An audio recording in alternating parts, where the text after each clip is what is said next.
Meu nome é Luciano Moraes, esse é o canal Conversa de Violonista e hoje eu preparei para vocês um comentário mais detalhado a respeito de um vídeo que está circulando no YouTube, quer dizer, tem circulado bastante no YouTube, que é sobre ninguém menos que Andrés Segovia, o grande violonista espanhol, nascido em 1893 e falecido em 1987.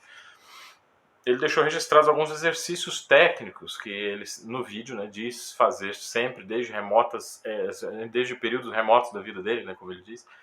E são exercícios técnicos bastante interessantes, mas que precisam de um comentário mais reservado para que as pessoas não utilizem esses exercícios errado, ou que aí a gente, assim, a pura prática deliberada desses exercícios pode conduzir a vários problemas, tá? E a gente está aqui para conversar um pouco sobre isso, para aproveitar bem esse vídeo e esse vídeo do Segovia, né? Esse vídeo, na verdade, é um áudio do Segovia, e assim poder tirar o máximo de partido dele sem permitir assim, que o uso desavisado desses exercícios criem problemas, tá?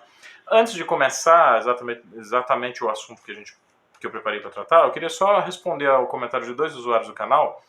A primeira é a Ângela Graças Souza. Fez um comentário muito gentil, muito elogioso ao canal e pediu para que eu comentasse a respeito de um assunto que, segundo ela não entendeu, né, muito claramente, mas já viu muitos violonistas comentando a esse respeito, que são violões fáceis de tocar, tá? Ângela, eu vou fazer um vídeo especificamente sobre esse assunto em breve, tá? Mas via de regra, para abordar o assunto, para introduzir, vamos dizer, fazer uma introdução ao assunto, a gente precisa dizer o seguinte: existem dois tipos de tocabilidade no violão. Uma que é um pouco mais, vamos dizer assim, um pouco mais técnica, que diz respeito à regulagem do instrumento, tá? Não existe uma maneira correta de regular o instrumento. Parece uma coisa muito óbvia, né, que um violão precisa estar bem regulado, mas não. Cada violonista tem um tato, tem uma disponibilidade para estudar, tem um tipo de energia específica na mão esquerda, tem um tipo de pegada, vamos dizer assim, na mão direita. Então a regulagem de um violão é uma coisa que está bastante sujeita a preferências pessoais, tá? Mas existe um outro sentido da palavra tocabilidade que eu acho que já é um pouco mais complexo, mais sutil e mais profundo, tá? Que eu acho que é esse mesmo que você se refere. É por isso que a gente tem que fazer um vídeo separado.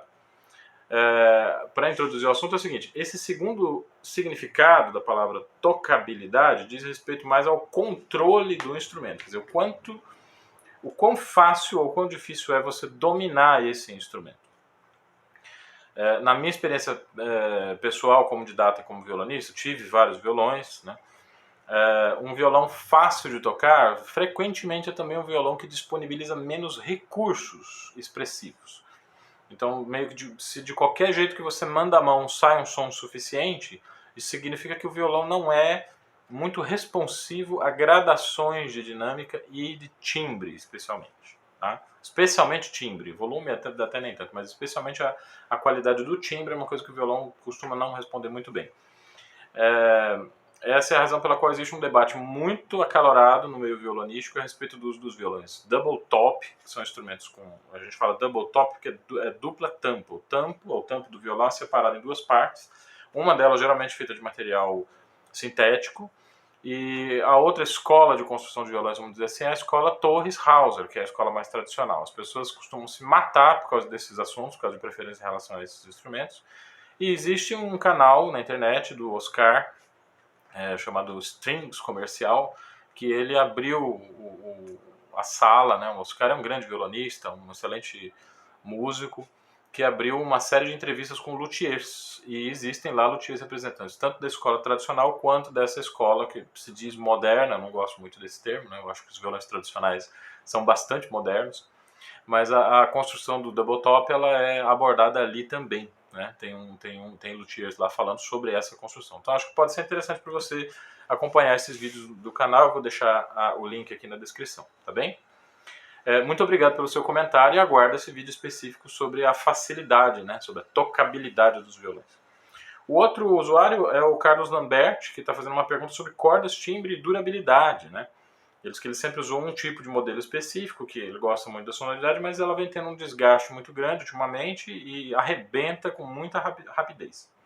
Olha, cordas também é um assunto específico que a gente precisa abordar, Carlos, mas assim, eu só quero te preparar para o seguinte, tem muito pouca informação aqui para que a gente possa realmente começar a discutir, tá? Você é violonista clássico, ou você toca violão popular, são cordas de aço, são cordas de nylon, como que é o teu violão, como que é a técnica, o repertório que você aborda, entendeu? Essas informações eu não tenho, então eu não poderia dar fazer nenhuma observação um pouco mais detalhada. O que eu posso dizer é que me estranhou muito você dizer que as cordas arrebentam em pouquíssimo tempo, tá? Corda de violão não arrebenta, pelo menos as de violão de nylon dentro da escola do violão clássico. Para você ter uma ideia, assim, eu não me lembro qual foi a última vez que uma corda de violão arrebentou na minha mão. Eu acho que foi em 1998, quando eu fiz uma loucura, que é de colocar a corda Si, a segunda corda, no lugar da primeira corda, porque eu estava buscando uma corda um pouquinho mais espessa, eu estava experimentando com essas possibilidades. Ouvi falar que André Segovia fazia isso com alguma regularidade, resolvi fazer também, e a corda realmente estourou na minha mão, mas eu estava usando aquela corda no lugar errado, né? Eu estava exigindo dessa segunda corda que ela produzisse uma frequência para a qual ela não é preparada. Então, assim, dá uma observada direitinho no seu processo e vamos conversar. Deixe seu comentário aí e a gente continua esse papo, tá? Mas me pareceu muito estranho, assim, a corda de violão arrebentar realmente... Eu não troco cordas de violão por elas terem arrebentado, eu troco cordas de violão por elas terem ficado com um timbre muito ruim. Os baixos muito apagados, às vezes as primas muito arranhadas, elas começam a produzir ruído, né? E isso costuma acontecer todos os meses, né? Então, via de regra, eu tenho que trocar corda todo mês. Como eu tenho alguns violões e eu costumo estudar em todos eles, o desgaste da corda é um pouco mais lento. E também acontece de períodos em que a gente está um pouco mais afastado da performance, está dando mais aula, está fazendo mais pesquisa. Aí esse tempo de vida útil da corda aumenta bastante. Uma corda pode durar até 3, 4 meses com um som aceitável, né? Isso depende do suor da sua mão, entende? As pessoas que suam muito, elas tendem a precisar trocar a corda com mais frequência. Então é um assunto bem complicado que a gente precisaria ter um pouco mais de detalhes, tá? Mas vamos continuar a conversa que a gente lida com essa questão, tá? Com o seu caso, tá bem? Muito bom, o vídeo que nós vamos comentar então, eu não sei exatamente a data da publicação dele, ele está no canal Chitarra L'Armonico, aparentemente é um canal italiano, e diz pouca coisa, tem poucas informações a respeito desse. Na verdade é um áudio que ele coloca uma foto na André Segovia para ilustrar. Ele demonstra escalas ligadas de arpejos na idade de 77 anos. Quer dizer, a gente tem condições de observar como que Segovia fazia exercícios técnicos na idade bastante avançada, né, para um violonista. Não sei se a gente tem assim, muitos violonistas hoje nessa idade na estrada. Os concertistas que nós temos, Julian Bream está com mais de 80 anos, mas se aposentou. John Williams está com mais de 70 anos, mas também não viaja mais. Ele faz recitais locais só na Inglaterra. Então essa geração, especificamente de Segovia, é uma geração que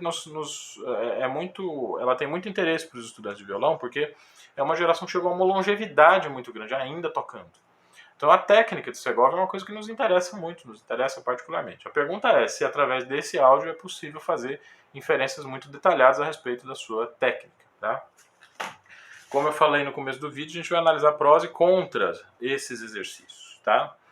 Então vamos lá. O primeiro exercício que ele passa são ligados ascendentes. Ele dá a demonstração na primeira corda, é um ligado 1, 3, 2, 4.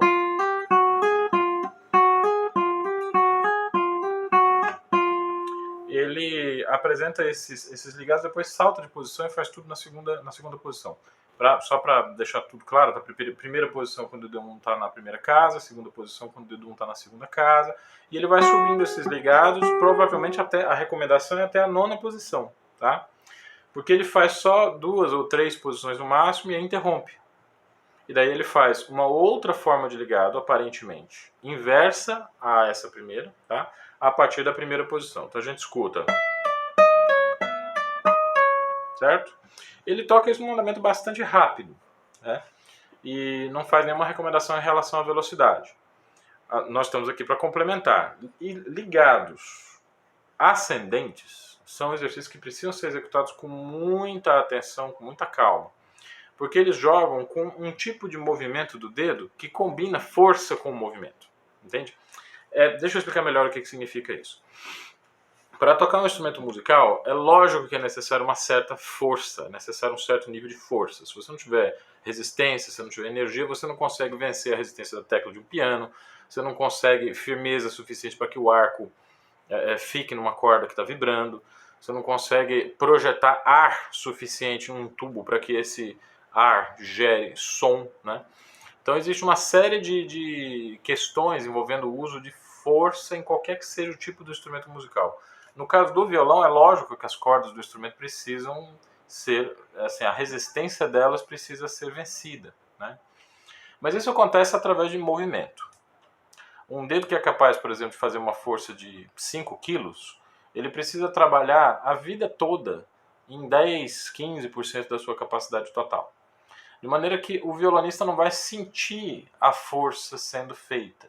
Ele simplesmente aciona o movimento e esse movimento inclui um certo nível de força. Tá bem?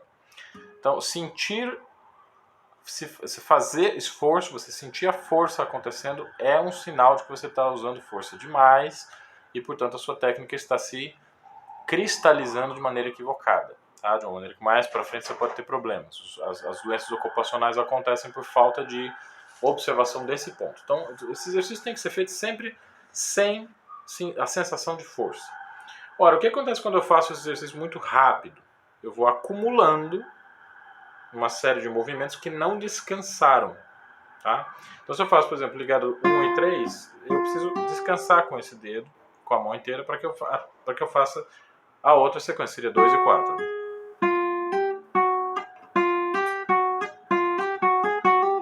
Se eu não tenho um período de descanso entre um ligado e outro, o que acontece é que eu acumulo o esforço de um para o próximo gesto. Então é necessário que eu faça um ligado, descanse a mão, relaxe, e faça o outro. Tá? 2 vezes, que é como o Segovia sugere, e depois salto de posição e efetuo novamente o ligado.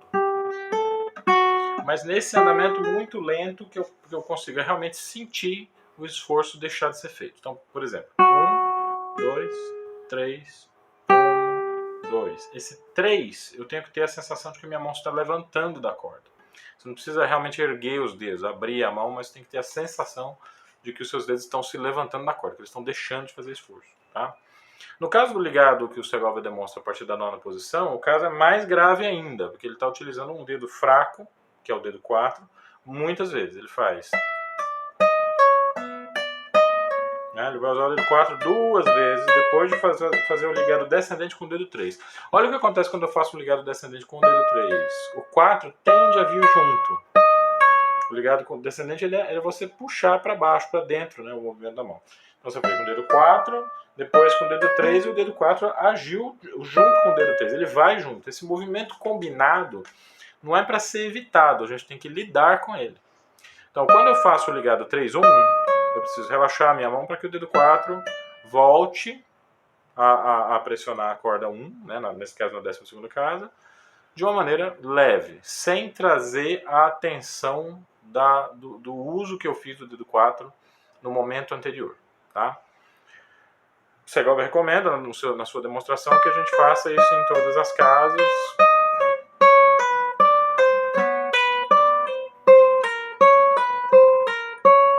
Mas, de novo, ele faz esse exercício de maneira muito veloz, né? E não deixa a gente perceber muito bem essa respiração que existe entre uma mudança de posição e outra. Tá? Ele recomenda uma outra forma de ligados, que mantém o dedo 1 fixo.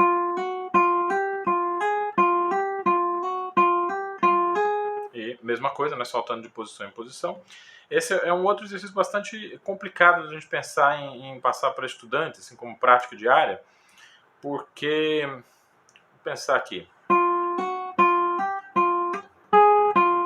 você fez 1, 2, 1, 3, 1, 4, ok?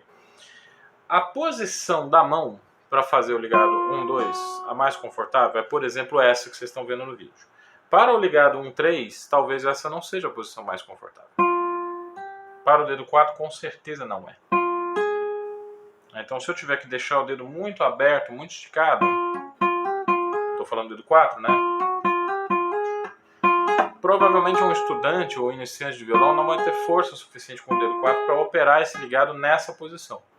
Ele vai precisar operar nessa posição, que é uma posição, a gente diz assim, a segunda posição de repouso. Né? Essa posição aqui é a que a gente conhece como uma posição bem parecida com a do violino, né?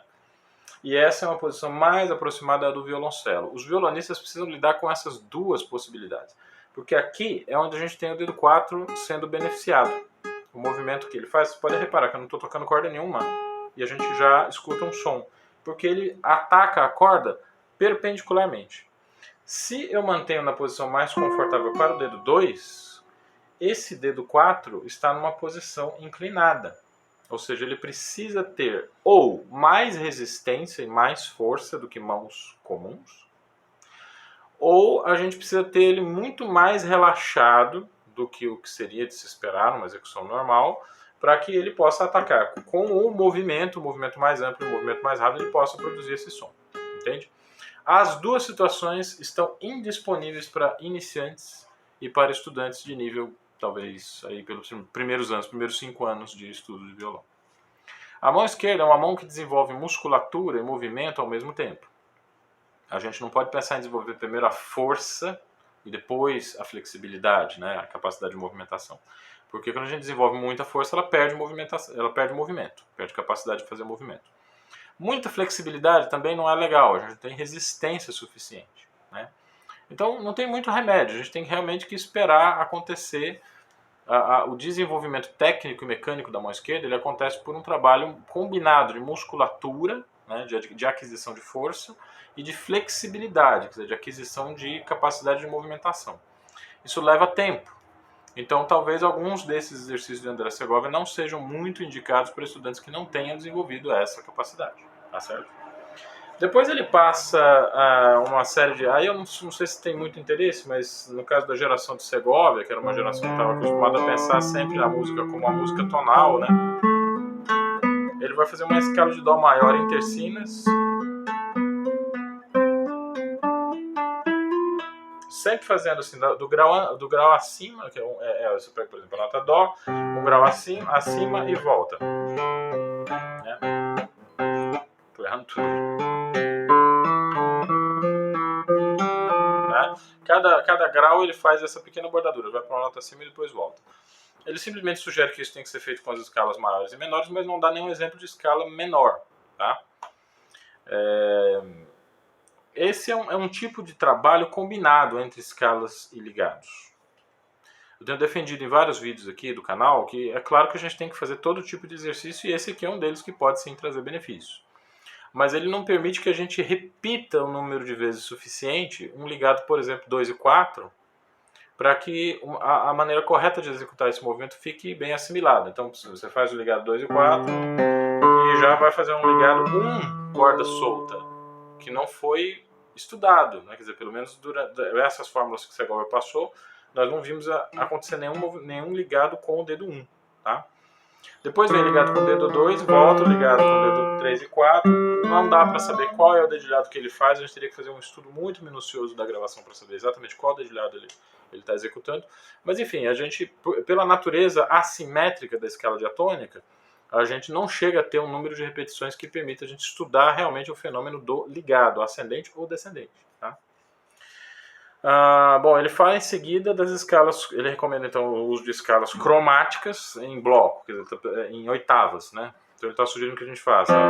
Ele começa pelo Fá sustenido, Sol e assim vai, subindo cromaticamente em oitavas. Provavelmente ele faz esse Si preso. Também é uma coisa que não dá para perceber muito na gravação, a gente vai chutando, né? Ele chega até o Sol sustenido e volta.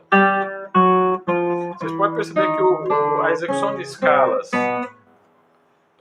cromáticas em oitavas possibilita uma série de combinações que são muito difíceis, especialmente de dedos não vizinhos. Então, se eu usei aqui o dedo 1 e 3, o próximo grau da escala cromática vai me dar o dedo 2 e 4. O dedo 3 acabou de tocar a quarta corda, pois ele tem que se preparar para tocar agora a sexta corda. O dedo 4, que tinha tocado a quarta corda, agora precisa se preparar para estar na sexta. E o dedo 2 precisa estar o mais relaxado possível para atacar o Lá na terceira corda. Com o seu dedo 4, né? O dedo 4, quando ele está em cordas elevadas, ele tende a puxar também o dedo 2 e o dedo 3. Então, essa independência entre o dedo 2 e o dedo 4 precisa ser buscada aqui. Mesma coisa aqui para o 1 e 3, ele vai repetir esse processo. Essa parte aqui da escala cromática é muito importante, porque a gente tem essa oitava Dó, Dó, e depois a oitava Dó sustenido com o dedo 2 e 4. Essa é uma combinação extremamente tensa para ser feita. O dedo 4 está muito alto, o dedo 2 está muito baixo, e é uma combinação que vai ser feita logo em seguida a combinação de 1 e 3. Como eu comentei mais acima, né, a posição mais confortável para o dedo 2 nem sempre é a posição mais confortável para o dedo 4. Tá? E isso muda também ao longo do tempo. Se eu vou pegar hoje, na data de hoje que esse vídeo está sendo gravado, a posição mais confortável para minha mão para acionar o dedo 2 é essa daqui.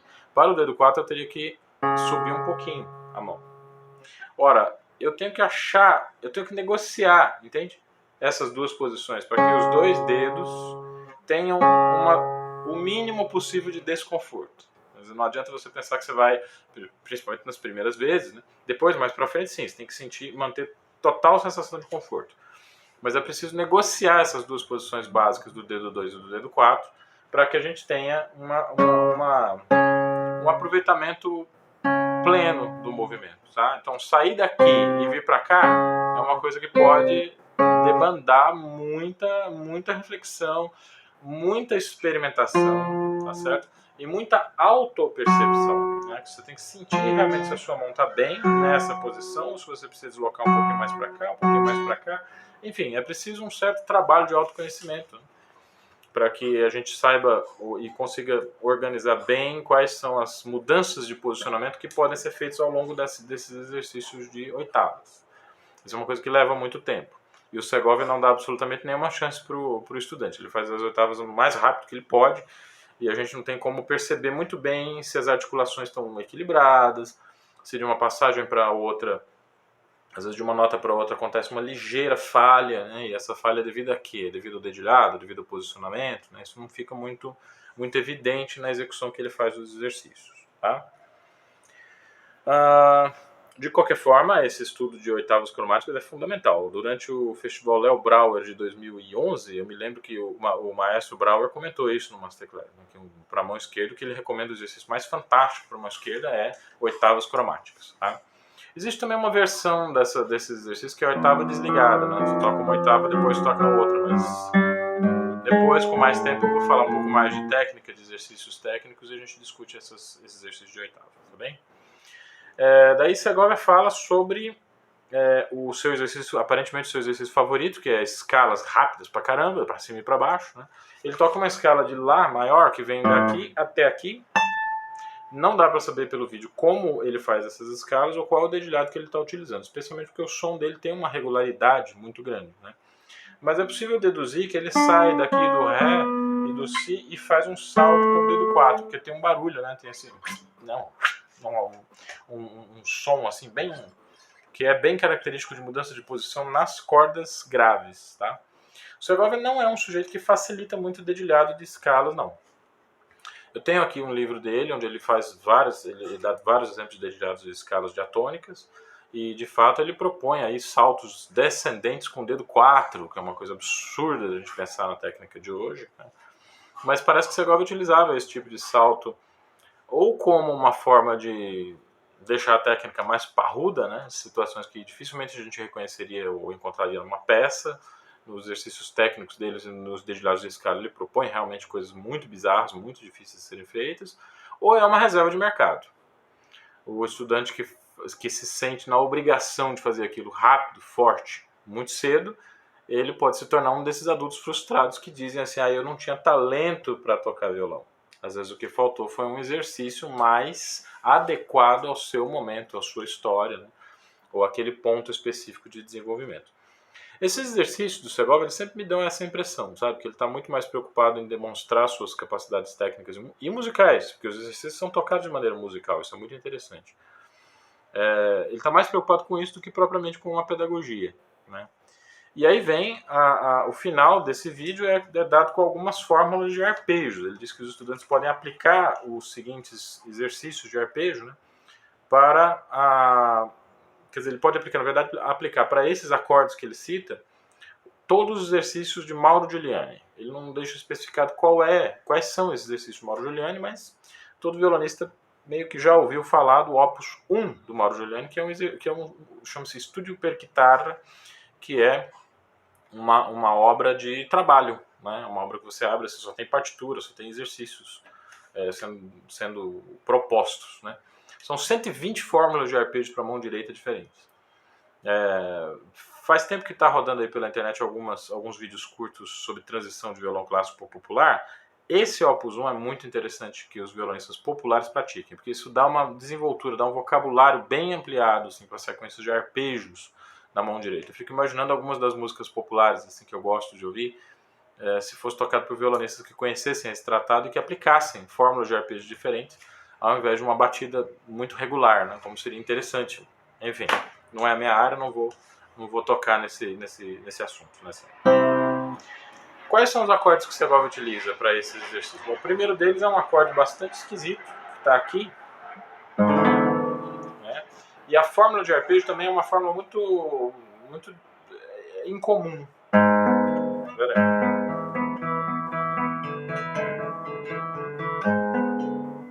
Quer dizer, é uma sequência de repetições de médio anular, né? Ele toca polegar, A, M, A, M. Depois I, M, M. Desculpe.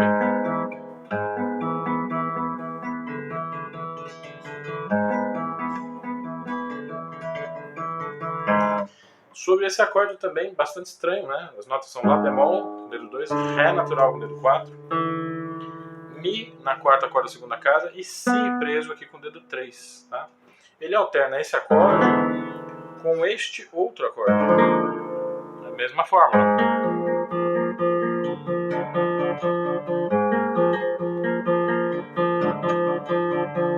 Depois volta.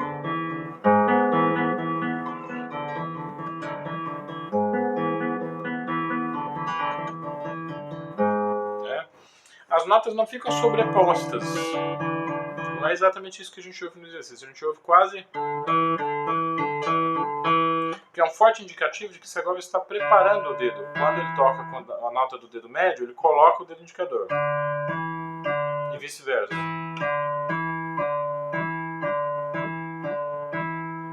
Mas as passagens com médio anular, isso não é possível ser feito. Então a gente ouve as notas soando por mais tempo.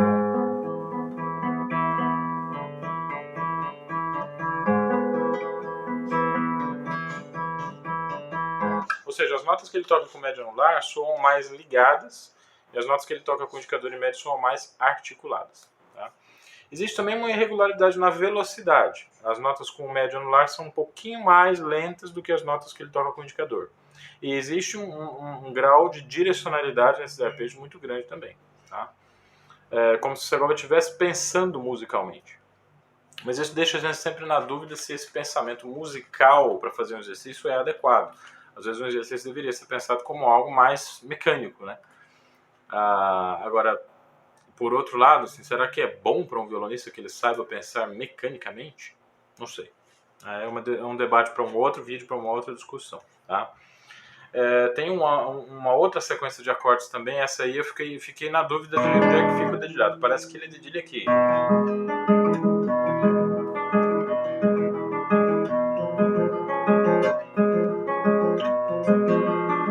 Si, Fá, né? Não, mentira. Si, Mi. Então ele faz B, I, M, I. Na mesma corda que o I acabou de tocar, polegar. E aí anular, médio, indicador, subindo. Né?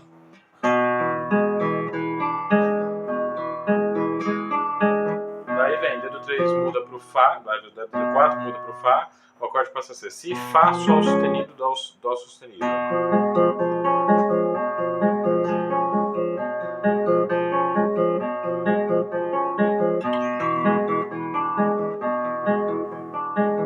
Vou fazer um pouquinho mais lento.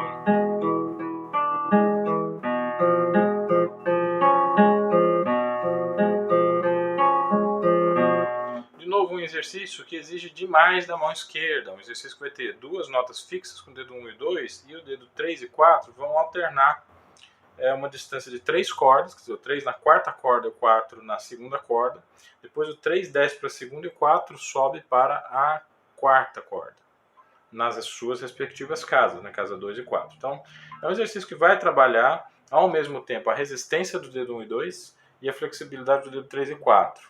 Isso pode levar a tendinite.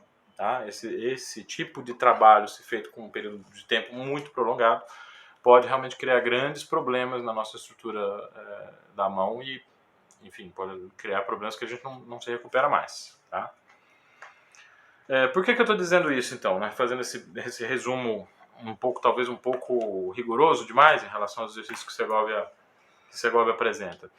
Bom, por uma razão que eu vou voltar a discutir aqui no canal em outro momento. Um grande violonista, em um momento da sua vida que ele está com a técnica bastante consolidada, ele tem sensações neuromotoras em contextos que provocam outras sensações neuromotoras em pessoas que não têm um treinamento assim tão especializado.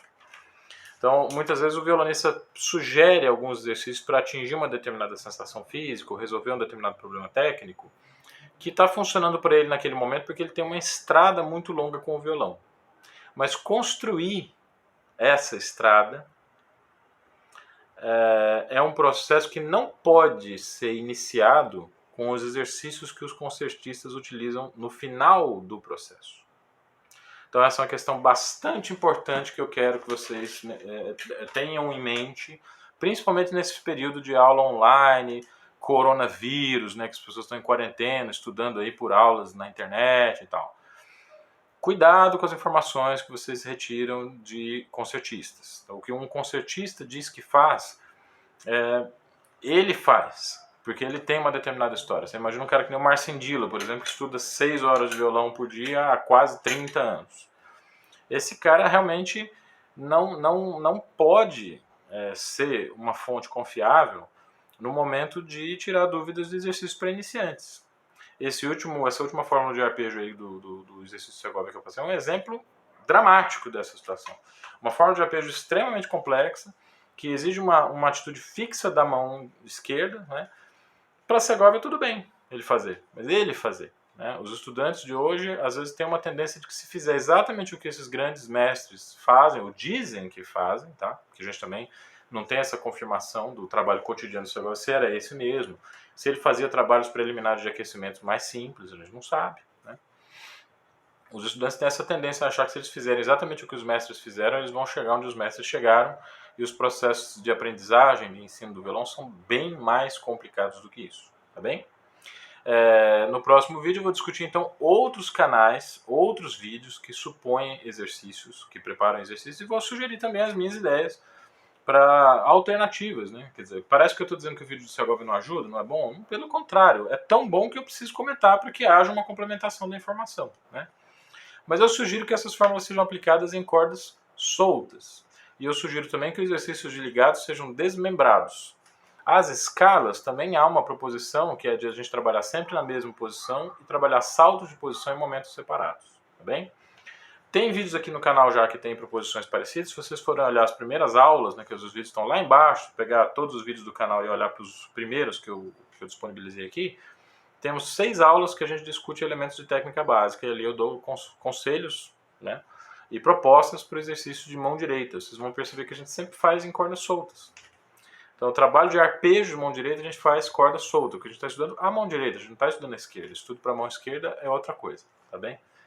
Enfim, espero que esse vídeo não tenha confundido mais, e eu quero concluir dizendo que André Segovia foi um dos grandes violonistas da história, e ele é uma de nossas referências. Então, se a gente continua voltando aos estudos, aos conselhos técnicos, às obras que ele deixou que tem uso didático, né, é exatamente porque são muito boas, que ele era um cara muito genial, e a gente precisa contextualizar essas obras para as nossas condições técnicas e musicais, para que a gente possa perceber a grandeza do envolvimento dele com o instrumento, com a música e com o violão. Tá bem?